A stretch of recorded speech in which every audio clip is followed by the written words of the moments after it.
और वहीं आपको लिए चलते हैं सीधे राष्ट्रपति भवन, जहां पर संविधान दिवस पर राष्ट्रपति द्रौपदी मुर्मू का आगमन हो रहा है। सदन का केंद्रीय कक्ष,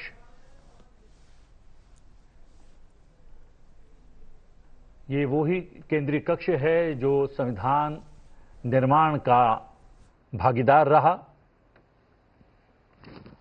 और जिसने साक्षात्कार किया संविधान निर्माण का। राष्ट्रपति द्रौपदी मुर्मू, उपराष्ट्रपति जगदीप धनखड़, लोकसभा अध्यक्ष ओम बिरला, प्रधानमंत्री नरेंद्र मोदी, संसदीय कार्यमंत्री किरेन रिजिजू, सभासदों, महामहिम राष्ट्रपति जी,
छब्बीस नवंबर 1949 ईस्वी, मिति मार्गशीर्ष शुक्ल सप्तमी, संवत 2006 विक्रमी को एतद द्वारा संविधान को अंगीकृत, अधिनियमित और आत्मार्पित किया गया। भारत का संविधान दुनिया में सबसे बड़ा लिखित संविधान है, जिसका निर्माण 2 वर्ष 11 महीने और 18 दिनों में हुआ। संविधान के पहले ही पृष्ठ पर लिखा है, इंडिया दैट इज भारत। यह प्रतीक है सभ्यता के सातत्य का, परंपरा की जुड़ती कड़ियों का और जड़ों से जुड़ने का। और ये हम सभी के लिए बहुत हर्ष और गर्व की बात है कि इस वर्ष देश संविधान को अंगीकार किए जाने की 75वीं वर्षगांठ मना रहा है। सादर नमस्कार आप सभी माननीय विशिष्ट जनों का इस ऐतिहासिक केंद्रीय कक्ष में हार्दिक स्वागत, अभिनंदन एवं शत शत वंदन। इस कार्यक्रम को प्रारंभ करने हेतु मेरा सादर अनुरोध माननीय लोकसभा अध्यक्ष श्री ओम बिरला जी से कि आप स्वागत भाषण प्रस्तुत करें।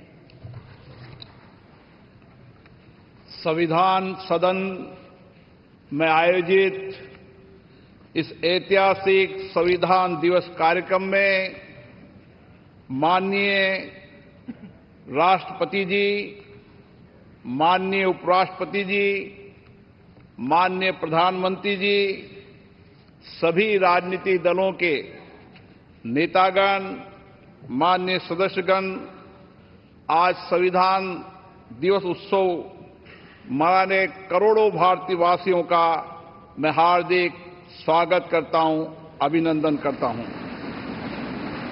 75 वर्ष पहले इसी दिन, इसी पवित्र स्थान पर हमारे संविधान को अंगीकृत किया था। माननीय राष्ट्रपति महोदय के नेतृत्व में संपूर्ण देश एक साथ मिलकर आज संविधान के प्रति कृतज्ञता प्रकट कर रहा है। आज करोड़ों देशवासी संविधान की प्रस्तावना का पाठ कर देश को आगे बढ़ाने का संकल्प लेंगे। माननीय प्रधानमंत्री जी की प्रेरणा से वर्ष 2015 में हमने 26 नवंबर को संविधान दिवस के रूप में मनाने का ऐतिहासिक निर्णय लिया था। हमारा संविधान हमारे मनुष्यों की वर्षों की तप, त्याग, विद्वता, सामर्थ्य और क्षमता का परिणाम है। इसी केंद्रीय कक्ष में लगभग 3 वर्षों के कठिन परिश्रम के बाद उन्होंने देश की भौगोलिक और सामाजिक विविधताओं को एक सूत्र में बांधने वाला संविधान बनाया। संविधान सभा में अलग अलग विचारधारा के लोग सदस्य थे। इसके बावजूद भी उन्होंने एक एक अनुच्छेद पर विचार किया, मंथन किया, पूरी गरिमा और मर्यादा से अपनी सहमति असहमति व्यक्त करते हुए संविधान की रचना की। सार्थक एवं गरिमापूर्ण संवाद की इस उत्कृष्ट परंपरा को हमें अपने सदनों में भी अपनाना चाहिए। हमारा संविधान देश में सामाजिक आर्थिक बदलाव का सुधार रहा है। कर्तव्य काल में हम सामूहिक प्रयासों से विकसित भारत की और मजबूती से आगे बढ़ रहे हैं।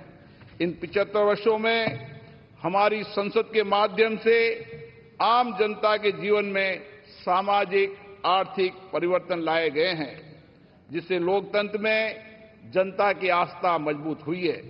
संविधान ने हमारे तीनों लोकतंत्र के स्तंभों विधायिका, कार्यपालिका और न्यायपालिका को आपसी समन्वय के साथ सुचारू रूप से कार्य करने की व्यवस्था दी है।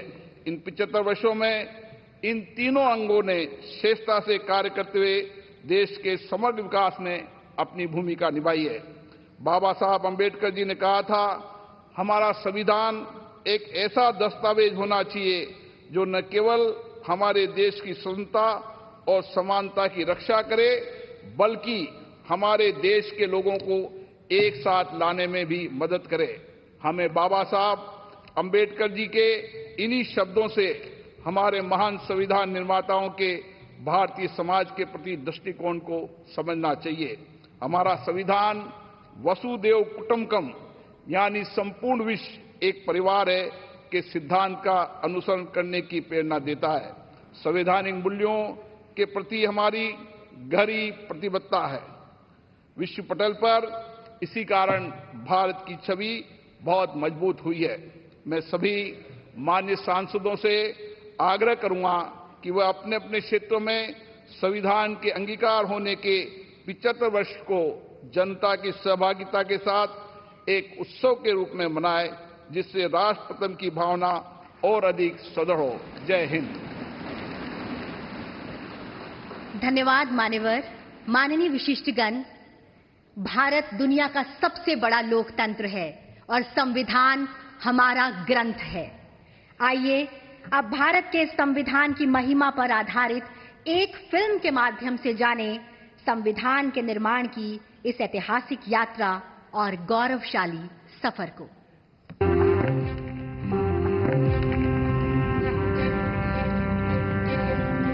भारत दुनिया का सबसे बड़ा लोकतंत्र, मदर ऑफ डेमोक्रेसी। कई शताब्दियों की गुलामी के बाद जब देश नई शुरुआत के लिए खड़ा था, तो उसकी राह में पथ प्रदर्शक बना हमारा संविधान। डॉक्टर भीमराव अंबेडकर की अध्यक्षता में जब देश ने अपना संविधान तैयार किया तो भारत के लोकतंत्र को मजबूत बनाने और सबके लिए बराबरी और अवसर सुनिश्चित करने का आधार बना भारत का संविधान। हमारे संविधान निर्माताओं ने 75 साल पहले यह सपना देखा और तय किया कि हम कहीं पर भी जन्मे हो हमें समान अवसर और अधिकार मिलेंगे। हमारे अधिकार हो या कर्तव्य, देश का हर नागरिक समान है।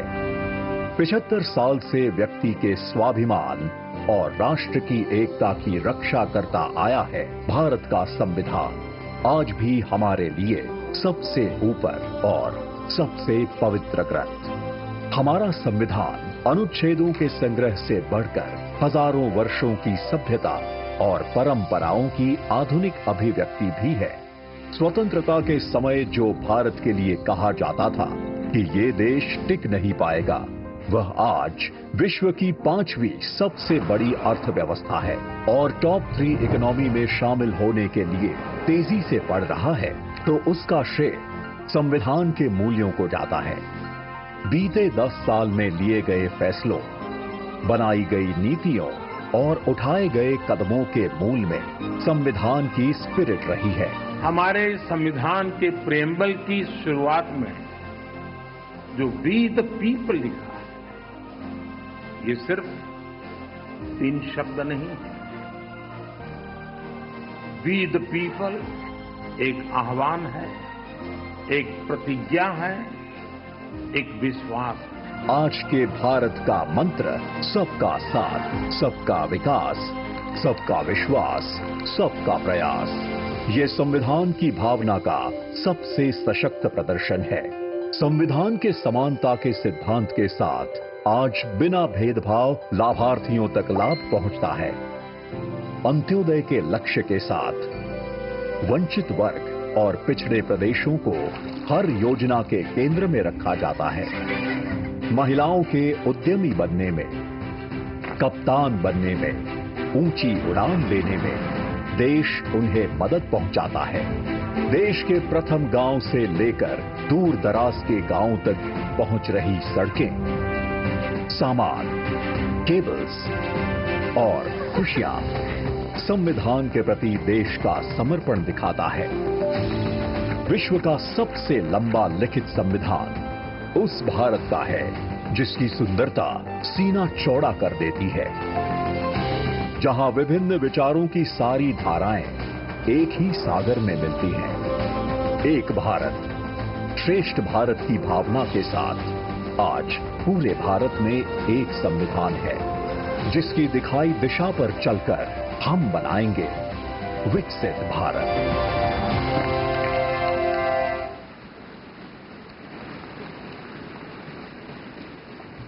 और अब मेरा विनम्र आग्रह है भारत के माननीय उपराष्ट्रपति जी और राज्यसभा के सभापति श्री जगदीप धनखड़ जी से कि आप विशिष्ट सभा को संबोधित करें।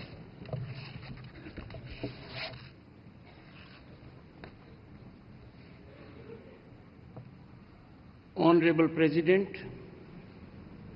Honorable Prime Minister, Speaker Lok Sabha, Deputy Chairman Rajya Sabha, Leader of the House in Rajya Sabha, Leader of Opposition in Rajya Sabha, Leader of Opposition in Lok Sabha, Minister of Parliamentary Affairs, distinguished members of Parliament and fellow citizens.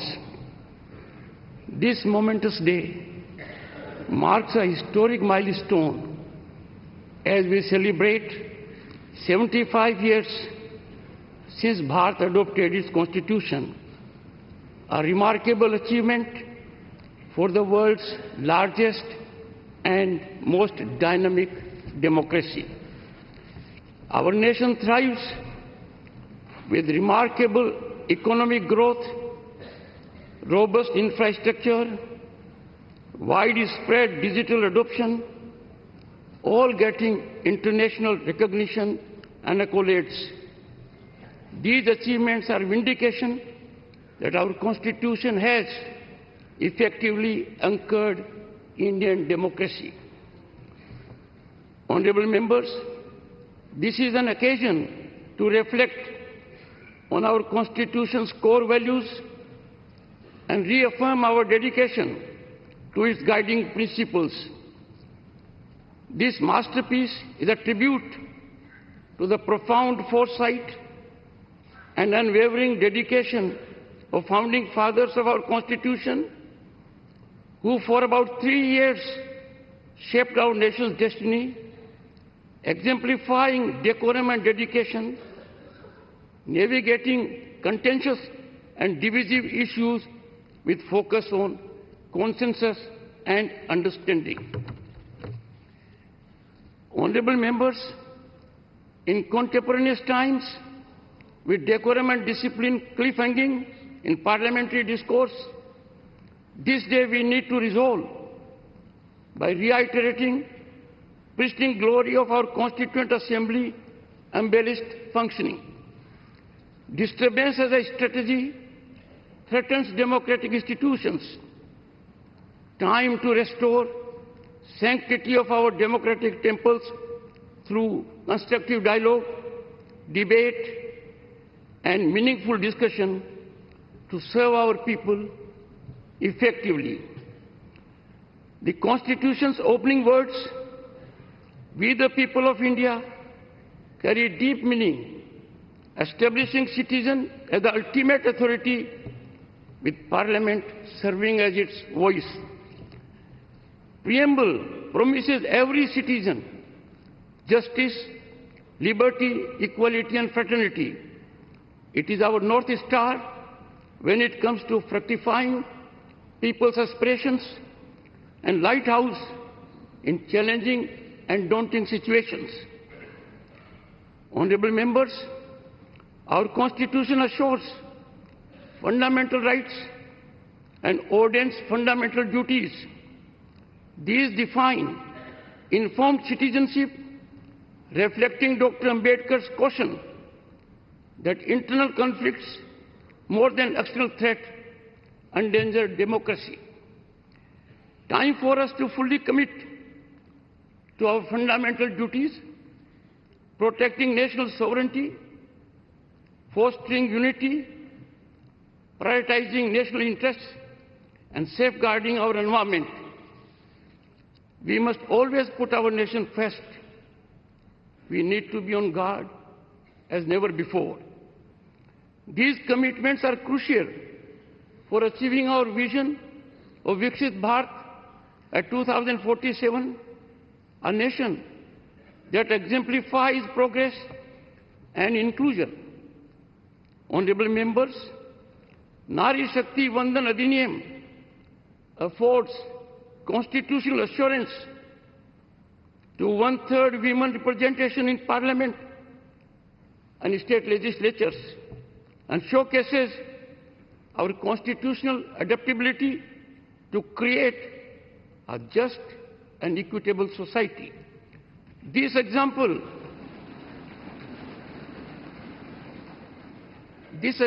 of the money illustrates how affirmative policies, transparent and accountable governance have helped citizens achieve their aspirations. Honorable members, India's Constitution stands unique as the world's longest and only illustrated Constitution, featuring artwork that depicts 5,000 years of our civilizational journey. Our Constitution ingeniously establishes democracy's 3 pillars: the legislature, the executive, and the judiciary, each with defined role. Democracy is best nurtured with its constitutional institutions being in sync, tandem, and togetherness, adhering to their jurisdictional area. In functioning of these organs of the state, domain exclusivity is quintessence to making optimal contributions in steering Bharat towards unprecedented heights of prosperity and equity. Honorable members, evolution of a structured interactive mechanism amongst those at the helm of these institutions would bring greater convergence in serving the nation. It is constitutional ordainment that the Parliament, after shaping legislation, must also ensure legislation trajectory in right direction. As guardians of democracy, we bear the sacred duty to honor our citizens' rights, aspirations, and ceaselessly pursue their dreams by making optimal contributions inspired by national welfare and public interest. It is for this that June 25 is now set to be celebrated every year, reminding us of the emergency, the darkest period when fundamental rights of citizens were suspended, people were detained without any reason, and civil rights were violated. Honorable members, all citizens, particularly members of Parliament, must amplify our nation's resonance on the world stage. May this honored chamber resonate with democratic wisdom, maintaining the bond between citizens and their elected representatives. As we commemorate the 75th anniversary, let us commit to building a more vital collective consciousness of our Constitution that binds us as people and promotes progressive nation building ideas while shielding us from the consequences of sectarian perspectives. Honorable members, I seek to refer in conclusion Dr. Ambedkar's reflection in his last address in the Constituent Assembly on November 25, 1949, in this hallowed theatre. I quote, "What perturbs me greatly is the fact that not only India has once before lost her independence, but she lost it by the infidelity and treachery of some of her own people. Will history repeat itself? It is this thought which fills me with anxiety. This anxiety is deepened by realization of the fact that in addition to our old enemies in the form of caste and creeds, we are going to have many political parties with diverse and opposing political creeds.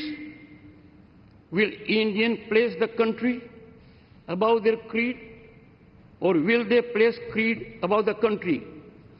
Honorable members, Dr. Ambedkar further exhorts, I quote, "I do not know, but this much is certain, that if the parties place creed above country, our independence will be put in jeopardy a second time and probably be lost forever. This eventuality we must all resolutely guard against. We must be determined to defend our independence with the last drop of our blood." Unquote.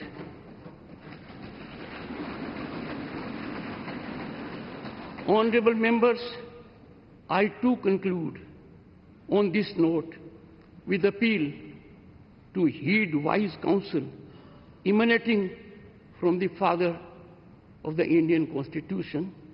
Jai Hind, Jai Bharat. बहुत बहुत धन्यवाद माननीय उपराष्ट्रपति जी।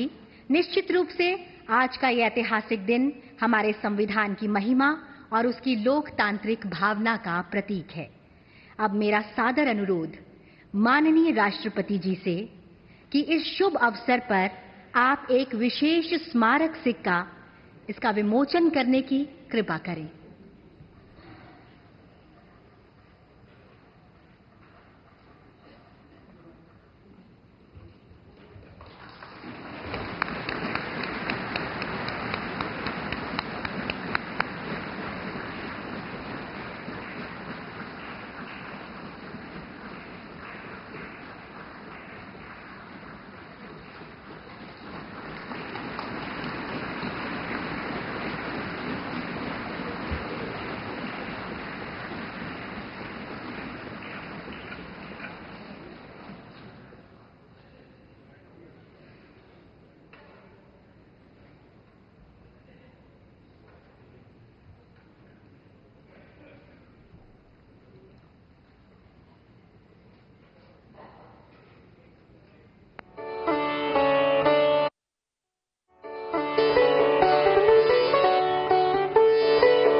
बहुत बहुत धन्यवाद। अब मेरा आपसे पुनः अनुरोध कि हमारे संविधान की ऐतिहासिक यात्रा और उसकी गौरवशाली विरासत को चिरस्थायी करने के लिए आज एक विशेष डाक टिकट का विमोचन करने की कृपा करें।